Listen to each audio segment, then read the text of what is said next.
Hello friends, स्वागत आहे तुमचं माझ्या चॅनलवरती. फ्रेंड्स, तुम्हाला जर आजचा व्हिडिओ आवडला तर व्हिडिओला लाईक करा, चॅनलला सबस्क्राईब करा आणि बेल आयकॉन दाबायला विसरू नका. चला तर मग आजच्या नवीन व्हिडिओला सुरुवात करूया.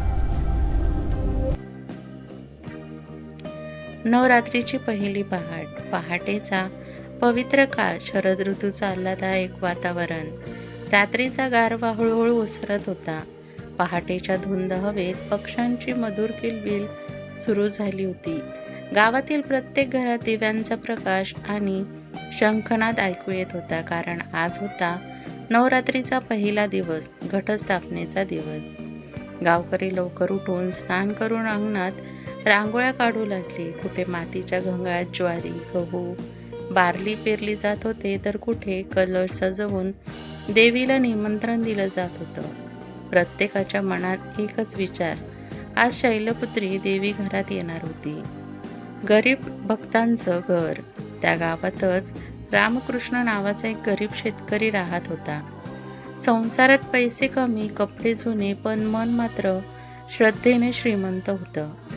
त्याची पत्नी सीता अत्यंत भक्त होती. घरात फार काही नव्हतं, पण त्या दोघांच्या डोळ्यात देवीबद्दल अपार प्रेम होतं. सीतेने अंगण स्वच्छ करून गंगाजल शिंपडलं. थोड्या कष्टाने जमवलेली ज्वारीची मुठभर धान्य तिने लहान मातीच्या भांड्यात पेरली. वर कलश ठेवून आंब्याची पानं व नारळ ठेवला. साधं सोपं पण हृदयातून केलेलं पूजन होतं. शैलपुत्री देवीची महिमा. या दिवशी शैलपुत्री देवीची पूजा केली जाते.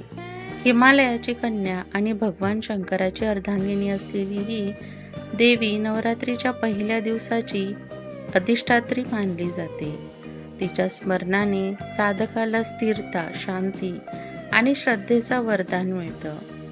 सीतेनं हात जोडून प्रार्थना केली, हे माते, आमच्याकडे सोनं चांदी नाही, पण तुझ्यावरती नितांत श्रद्धा आहे. आमचं जीवन आनंदमय कर, संसारातील दुःख दूर कर. देवीचं स्वप्न दर्शन होतं. त्या रात्री रामकृष्ण सीता दोघंही उपवास करून देवीचं नामस्मरण करत झोपले. मध्यरात्री स्वप्नात त्यांना एक भव्य तेजस्वी रूप दिसलं.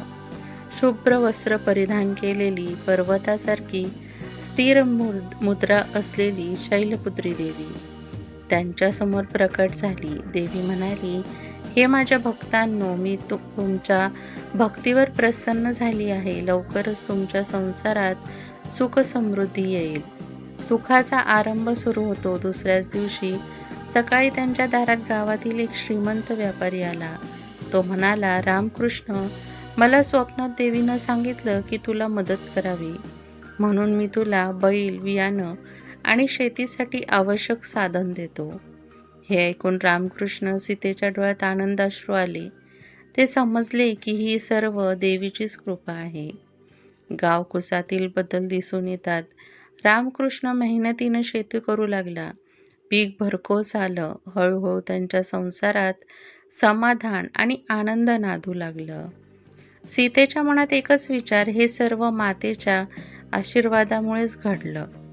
गावकुसातील लोकांनाही हा चमत्कार कळाला. त्यांनी पाहिलं की खरी भक्ती म्हणजे दान दक्षिणा नव्हे, तर निस्वार्थ भाव आणि श्रद्धा आहे. व्रतकथेचा संदेश काय सांगतो, तर या कथेतून स्पष्ट होतं की नवरात्रीच्या पहिल्या दिवशी केलेली घटस्थापना आणि शैलपुत्री देवीची उपासना ही केवळ एक धार्मिक प्रथा नाही, तर आध्यात्मिक शुद्धी आणि श्रद्धेचं प्रतीक आहे. नवरात्रीचा पहिला दिवस आपल्याला शिकवतो, जगण्यासाठी धनसंपत्तीची गरज असली तरी खरी शक्ती श्रद्धेत आणि भक्तीतच आहे. शैलपुत्री देवीसारखी स्थिरता जर जीवनात आणली तर संकट दूर होतात आणि सुख समृद्धी नांदते.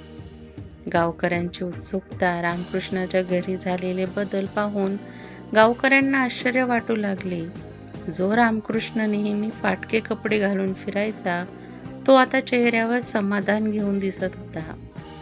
सीता नेहमी चिंतेत असायची, पण आता तिच्या चेहऱ्यावर तेज दिसत होतं. गावातील वृद्ध बाईने विचारलं, सीते, अचानक तुझं घर सुखानं कसं उजळलं?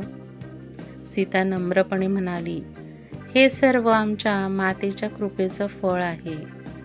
नवरात्रीच्या पहिल्या दिवशी घटस्थापना करून आम्ही मनापासून प्रार्थना केली. तेव्हापासून आमच्या घरात आनंद नांदतो आहे. देवीची परीक्षा देवी नेहमी भक्तांची श्रद्धा तपासते. काही दिवसांनी गावात दुष्काळ पडला. शेत वाळू लागली. अनेकांना उपासमार सहन करावी लागली. गावकरी घाबरून गेले. रामकृष्णाने मात्र हार मानली नाही. तो रोज देवीच्या चरणी बसून प्रार्थना करू लागला. हे माते, आमचं मनोबल तुझ्यामुळेच टिकून आहे. आम्ही हार मानणार नाही. सीताही उपवास करत राहिली. तिने गावकऱ्यांना सांगितलं, संकट आलं की देवीला विसरायचं नसतं. तिचं स्मरण करायचं असतं. चमत्काराचा दिवस नक्कीच उजाडतो.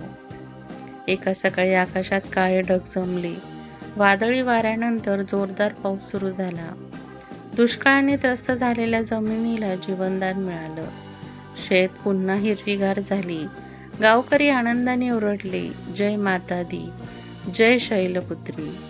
सगळ्यांना समजलं की हा पाऊस साधा नाही, तर मातेच्या कृपेचा परिणाम आहे.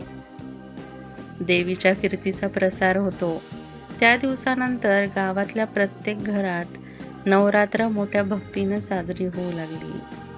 गरीब श्रीमंत भेद न ठेवता सगळे घटस्थापना करू लागले. मुलं, वृद्ध, स्त्रिया सगळे देवीच्या भजनात सामील होऊ लागले. गावकुसात रोज संध्याकाळी दीपमाळ उजळली. ढोल ताशांचा गजर झाला. लोक म्हणू लागले, देवी आपल्या भक्तांची रक्षा करते, फक्त मन शुद्ध असलं पाहिजे.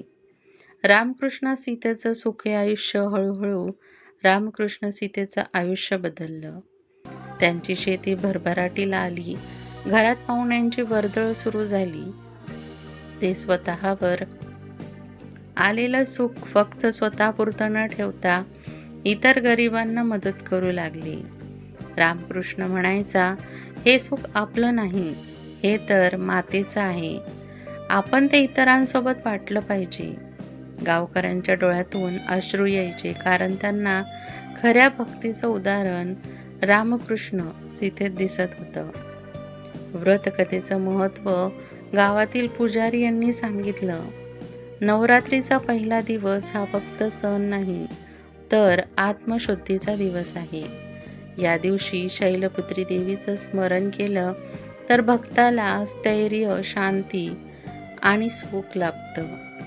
गावकरी मान डोलावत म्हणाले, खरंच श्रद्धा असेल तर संकट नक्कीच दूर होतात. रामकृष्ण सीतेची ही कथा दाखवते की खरी भक्ती ही श्रीमंतीत नसते, तर हृदयातील निस्वार्थ भावनेत असते. नवरात्रीच्या पहिल्या दिवशी शैलपुत्री देवीची उपासना करणाऱ्यांच्या जीवनात सुख, समाधान आणि स्थैर्य येतं. रामकृष्ण सीतेच्या जीवनातील बदल पाहून गावकऱ्यांना एक गोष्ट स्पष्ट झाली, देवी भक्तांच्या श्रद्धेला कधीही वाया जाऊ देत नाही. गावातील प्रत्येक घर आता देवीच्या भजनांनी गाजू लागलं. नवरात्र हा फक्त उत्सव राहिला नाही, तर तो श्रद्धा झाला, एकता आणि करुणेचं प्रतीक झाला. रामकृष्ण सीता दोघंही आपले आयुष्य समाधानानं जगू लागले. त्यांनी आपल्या पोरांना नेहमी सांगितलं, खरी धनसंपत्ती म्हणजे पैशात नसते, तर ती भक्तीत असते. मन शुद्ध ठेवलं तर देवी नेहमी सोबत असते. गावातील पिढ्यानपिढ्या ही कथा सांगितली जाऊ लागली. प्रत्येक वर्ष नवरात्रीच्या पहिल्या दिवशी घटस्थापना करताना लोक रामकृष्ण सीतेची आठवण करून म्हणायचे, जय माता दी, शैलपुत्री मातेची कृपा कायम राहो. या कथेतून आपल्याला संदेश मिळतो की ही व्रतकथा आपल्याला शिकवते की नवरात्रीचा पहिला दिवस हा श्रद्धेचा आरंभ आहे. शैलपुत्री देवी स्थैर्य आणि शांतीचं प्रतीक आहे. खरी भक्ती म्हणजे निस्वार्थ भाव आणि मनापासून केलेली प्रार्थना, ज्याच्या हृदयात देवीबद्दल अढळ श्रद्धा असते त्यांचं जीवन सुख समृद्धीनं उजळलं जातं. फ्रेंड्स, तुम्हाला व्हिडिओ कसा वाटला हे कमेंटमध्ये नक्की सांगा. व्हिडिओ आवडला असेल तर व्हिडिओला लाईक करा, चॅनलला सबस्क्राईब करा आणि बेल आयकॉन दाबायला विसरू नका, जेणेकरून अशीच नवनवीन माहिती सर्वात आधी तुमच्यापर्यंत पोहोचेल. व्हिडिओ बघितल्याबद्दल धन्यवाद.